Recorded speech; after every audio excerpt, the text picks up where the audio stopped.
I am right now in Sofia, a city that has been continuously inhabited for over 7,000 years. I arrived yesterday and got checked into the hostel, and I have to say this one is actually really great. Definitely a step up from the one in Krakow.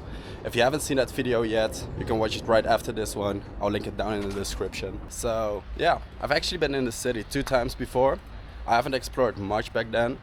So I don't know much about this city, but I guess we're gonna find out together. I already done some research and found a few spots that look really promising. The first one is the Alexander Nevsky Cathedral. It's supposed to be the biggest Eastern Orthodox cathedral. So yeah, we're heading there right now. I'm walking by a park right now, and I see here, welcome to Urban Street Food Festival. I also see a couple of tents over there. I guess they are building something up. Might be worth visiting later today. I also want to try some local food, so who knows, we might give it a quick look later.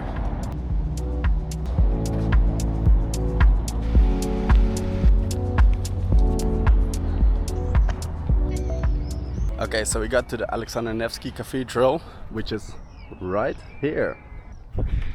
There's also supposed to be a free entry, so I hope we can get inside. I got closer to the cathedral right now, and honestly, pictures don't do this thing justice. Apparently those gold domes are basically visible from anywhere in the city. And as I said, it's one of the biggest Eastern Orthodox cathedrals in the world. Alright, let's see if we can get inside. I can already see one open door. I don't know if you can see, but there's a table in front of it. I don't think we're supposed to enter from this side. Okay, so I found the entrance. We're heading inside.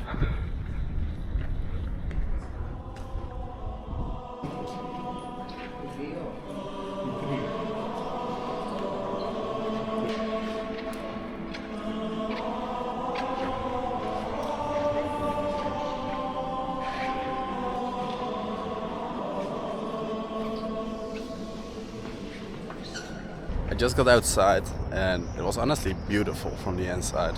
At the entrance there was also a sign that this cathedral is built to honor thousands of soldiers, not only from Bulgaria but also from all the countries around, who have sacrificed their lives during the liberation of Bulgaria from the Ottomans' rule in the years 1877 and 1878.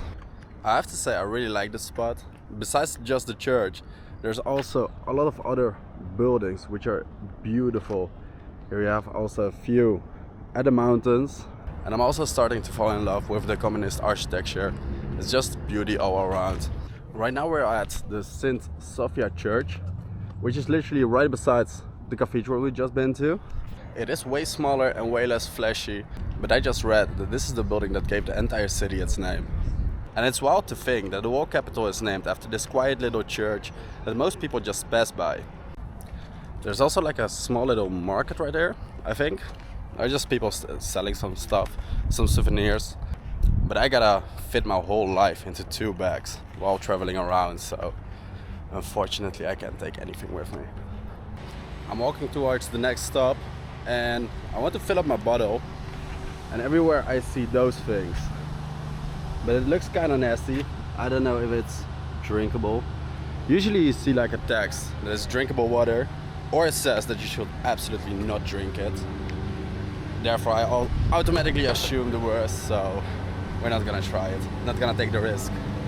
I'm currently on the way to the ancient Serdica complex, which are basically Roman ruins underneath the city. I have never seen all those things. Everything I'm visiting today is just found on the internet, so I hope it's not underwhelming. Okay, so the ruins are right here, underneath the glass. Again, in a beautiful place with beautiful buildings all around. So we're taking the stairs. At least I hope this is the entrance. Okay.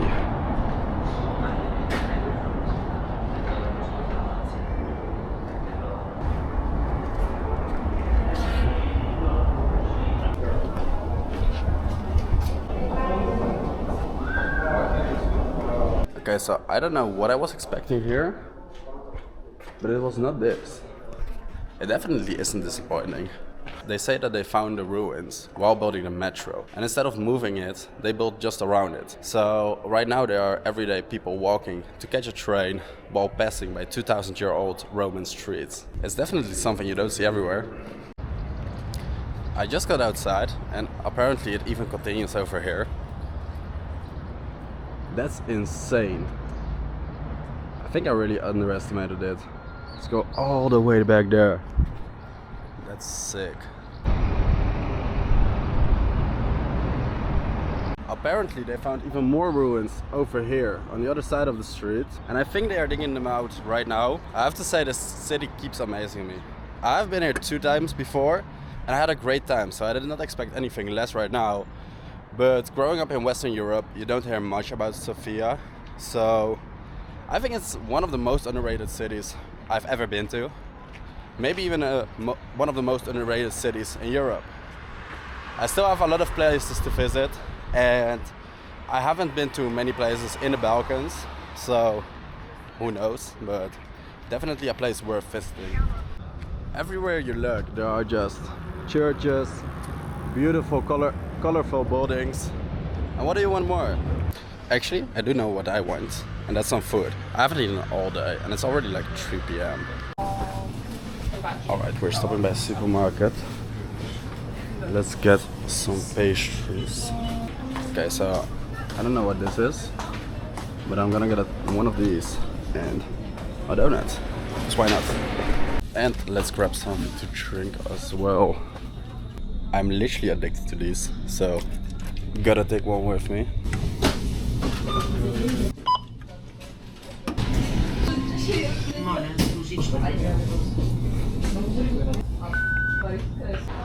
I'm looking for a place to sit down right now. This might be a good spot. Hella lot of pigeons. Okay, so I found a spot to eat real quick in front of the McDonald's. I've got a lot of questions lately. How am I able to do this, to travel around without working full time? And one of the things is I keep the cost as low as possible. So usually I go to a bakery to buy for like €2 food, or I get some food and cook it at a hostel. I also stay in hostels, literally the cheapest hostels for like $10 a night. So usually with accommodation, food and everything included, I don't spend more than like 15 or 20 euros a day, usually. Sometimes I might go out to a restaurant or have a few beers, but if you add it all together, it's easily doable to live like this for like 200 euros a week. And right now, I'm gonna try this. I don't know what it is. The inside, it reminds me of an M salmon, and it has like white cheese in it. That's good. For something just from the little bakery section, it's actually alright. Okay, I'm having a little afternoon dip after the food, and I just realized that I need to do my lunch. Because I'm traveling a lot and moving constantly from country to country, I have 2 bags with me, and I can't have like a lot of clothes with me. I just have a couple pairs of everything. So yeah, I really need to do my laundry, otherwise no bueno.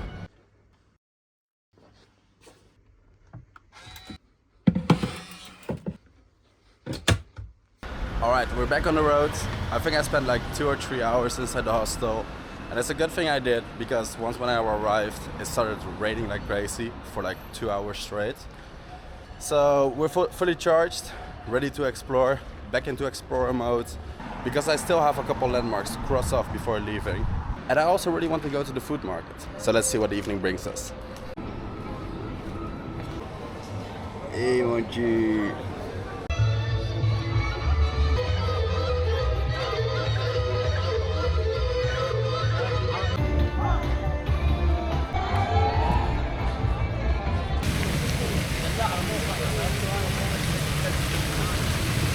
So apparently Sofia sits on top of more than 40 mineral springs, and this is one of them. They say it's drinkable water and you can just fill up your bottle over there. And the building behind it is the Sofia History Museum, but unfortunately it's closed right now. So apparently these should not be that bad to drink out of. I'm still not taking the risk though. And right on the other side of the street is the Central Market Hall. And it closes in like 40 minutes, so let's give it a look. Okay, never mind, it's just a big supermarket. A little bit disappointing. I told you guys, I'm freestyling this. I have no idea what I'm doing and where I'm going. At least this is something unusual. I might grab a bottle of water since I'm already here. It appears that this market hall does have some history. It was bombed in World War II and rebuilt right after. Slowly we're learning something new every single day. I just found out that the street food festival is still closed. So I decided to come to the main strip. And over here you have a lot of restaurants, a lot of little places to eat. And I want to find some Bulgarian food. Something like this. Homestyle mishmash for just €6. I think I'm gonna eat at one of these restaurants over here. It also looks really nice walking here. You can see the mountains in the distance. And it's overall just a nice vibe.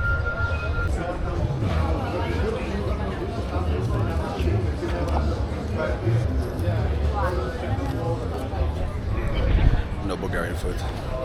But the restaurants are really, really cheap over here. That's perfect.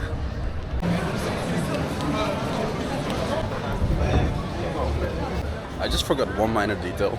I'm not really dressed for a restaurant right now. It's also not really something you think about when you live out of backpack. I also think I might have gone too far. It's getting kind of dead here. So I guess we're going back to the first place I saw. At least there were some national dishes for a good price. And I'm really hungry. I don't want to wait anymore. So I guess I'm gonna eat right here.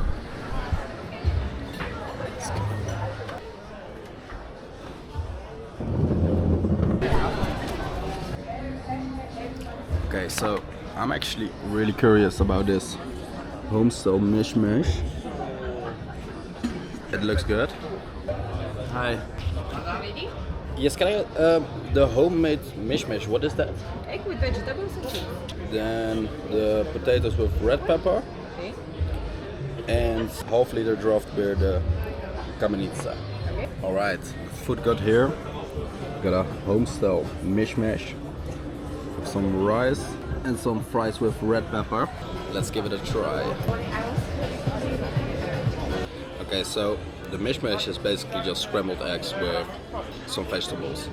The rice is also really hard and dry. I might have chosen the wrong spot to eat. At least the fries are really, really good. Okay, so the restaurant was not really it, but at least I had some food. I'm walking down the strip and it all lights up beautiful right now. Unfortunately, I'm not able to experience the nightlife today because I have a really early bus ride tomorrow to Serbia. But I had a really good time here in Sofia. Sofia enjoyed coming along. Make sure to subscribe. I'm on a mission to visit every single country in the world and I want to share as much as possible. Thank you for watching. See you in the next one.